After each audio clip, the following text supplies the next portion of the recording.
So the next step is gonna be back to our tan coat.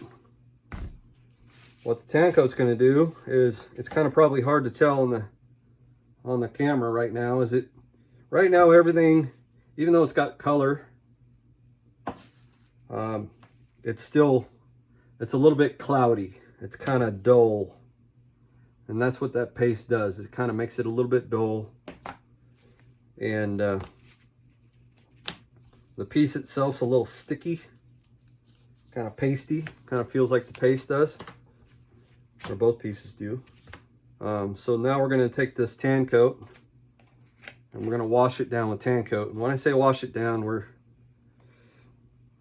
just going to apply an even coat of it on everything. And with the tan coat, like in these areas where it's a little bit darker than you want it to be, on these top portions where these crosses are from the geometric stamp, you can kind of rub it on there, and maybe, just maybe, it'll help some of that darker color lift out of there and even it out. I don't know if it shows up in the camera, but right in here it's a little bit darker than over here. It gets a little darker right in there. It's not perfect, but hey, this is handmade, so it's not gonna be perfect. And isn't that the reason why we buy handmade stuff anyway? So let's do my tan coat, and I'll put a pretty good top coat on here. And I don't know if you can hear it, but I went ahead and turned on the ceiling fan so get a little air moving around in here. The smell of this stuff it's not offensive at all. It's a little bit, it might bother some people. It doesn't bother me, but it's not at all like the oil-based dyes. The oil-based dyes are pretty strong. You're gonna probably want to open up a window. But like, I like the smell of tan coat, and I like the smell of I wouldn't say I like the smell of the antiquing paste, but it's not bad. So if it's winter time, you don't have to worry about opening up a window. So you can see I took the tan coat and I ran it up over the edge a little bit. Did both edges. Did a light coat on the back side.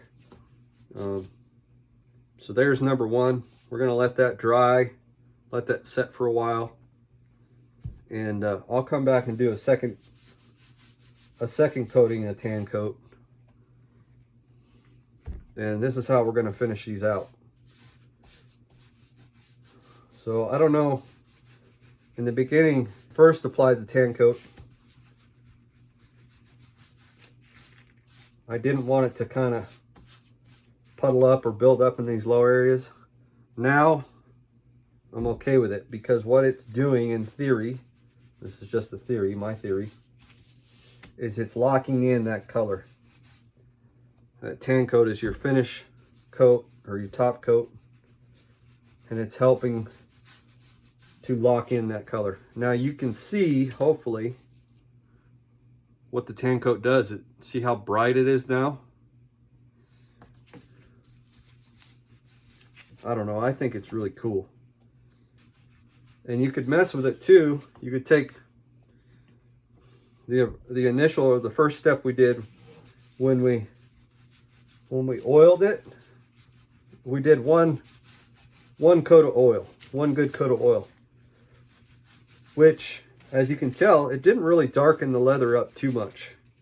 Maybe you take and you do another coat of oil, or a third coat of oil, because every coat of oil is going to darken it some. Maybe you want a little bit darker leather to begin with. And this was just natural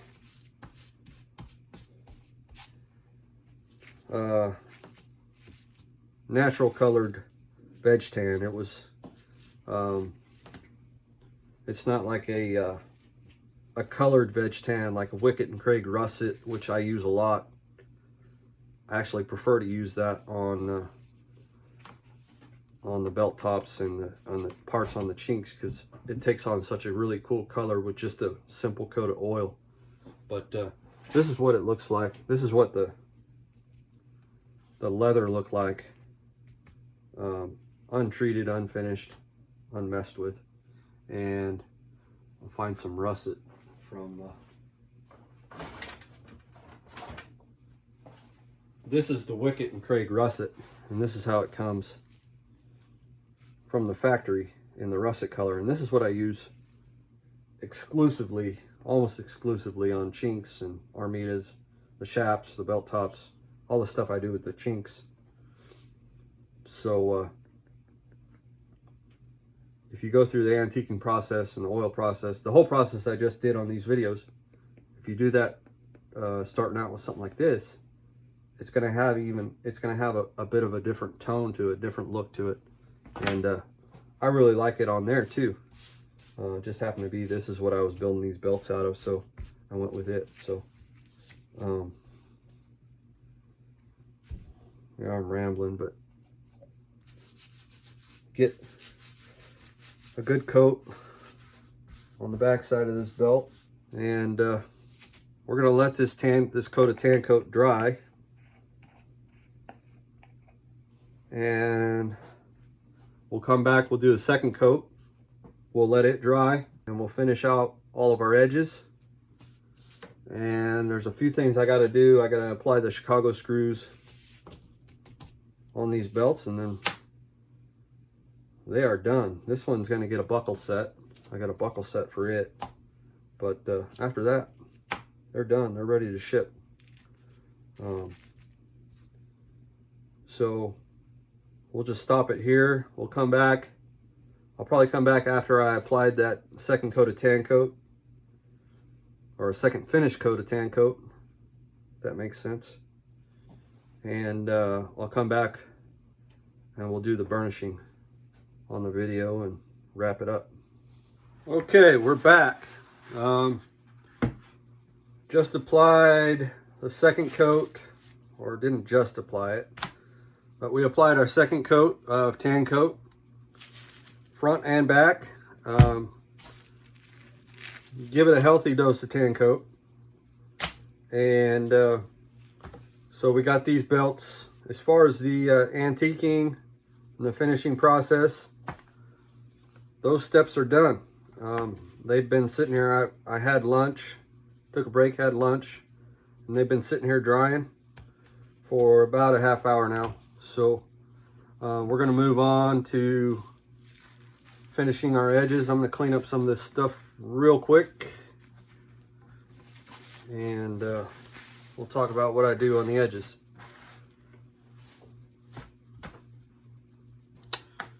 Now there's a bunch of different ways people like to slick their edges, burnish your edges, whatever you want to call it.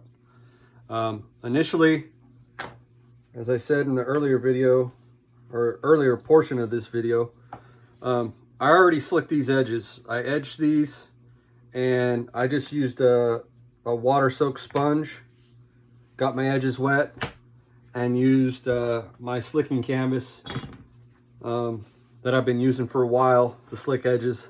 This one's good and broke in. Those of you that do leather work quite a bit, you guys know that a brand new canvas, it takes a while to get it worked in. This is just plain white, heavy duty, like tint canvas.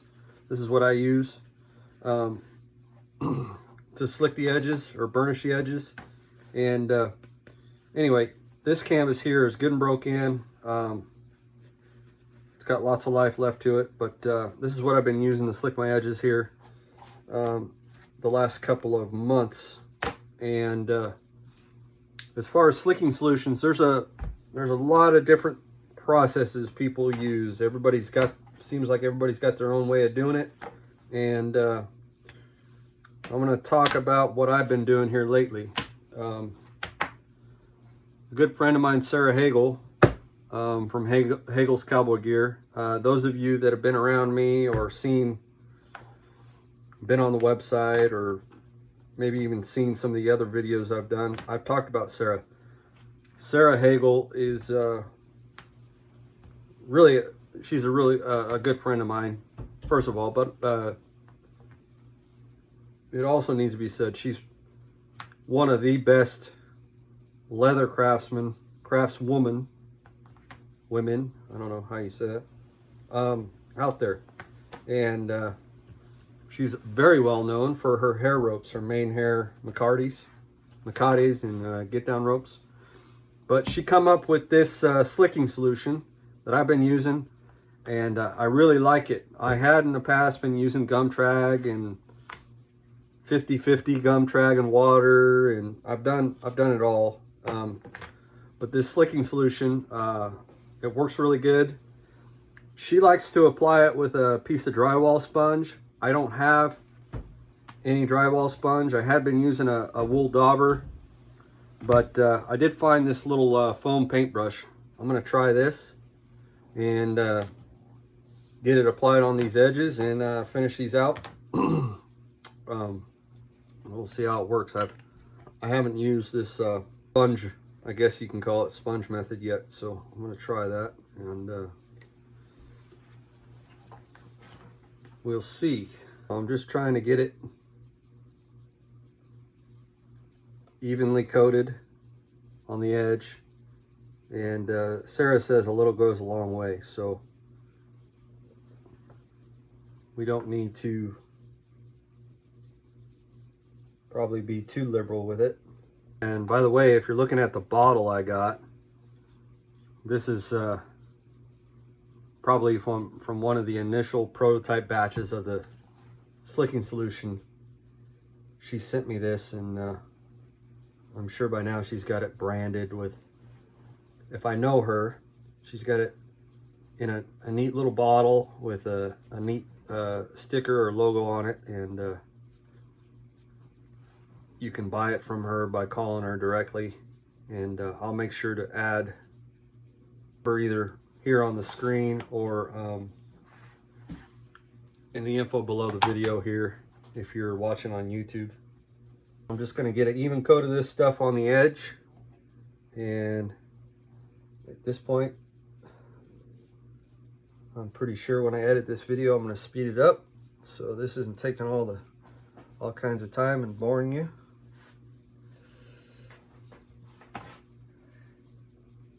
One thing is when I run it up over the edge a little bit too much,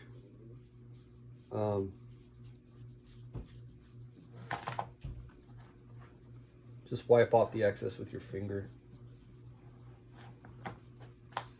So there we go. We got it evenly coated. I'll just take my canvas and slick away.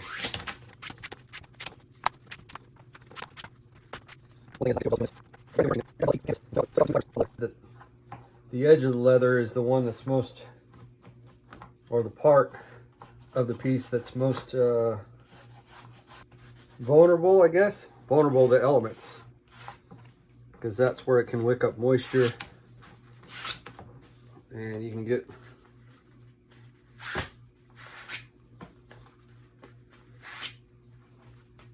things penetrating in the leather through the side or through the edge, through an unfinished edge, and you don't want that.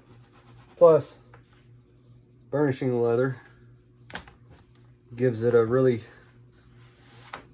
finished look. So there you go. We'll call that done. Yeah. It's very smooth as a touch. One thing I might do, I'm going to move this bottle out of the way because I've knocked it over before. One thing I might do on a long skinny strap like this is hold it on the edge of the bench.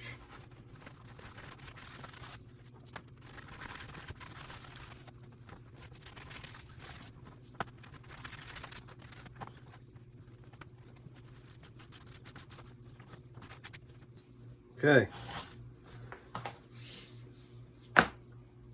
Okay, that one's done. So call that one done. Now on this one, rinse and repeat.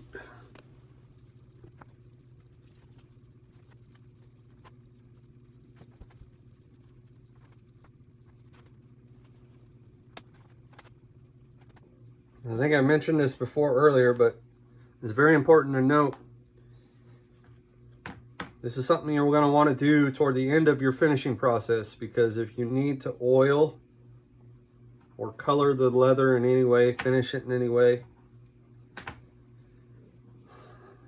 some oils, some stains, especially water-based stains, won't penetrate some of these edge dyes and finishes. So you want to make sure you do this as your last step.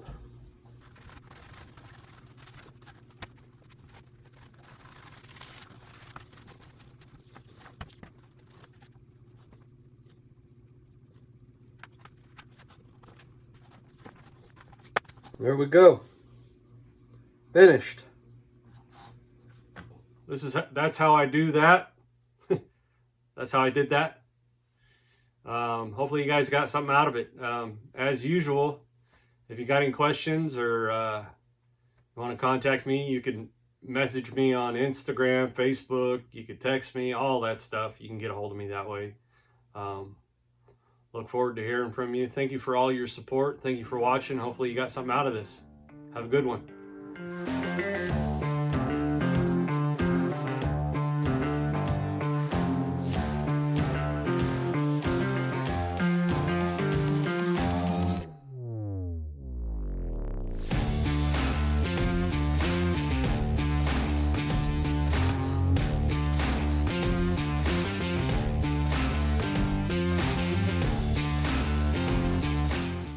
Salt and pepper? Just for men? I don't know. Hey, don't mind the mess here. Shop's a mess. Need to clean this freaking place. God damn.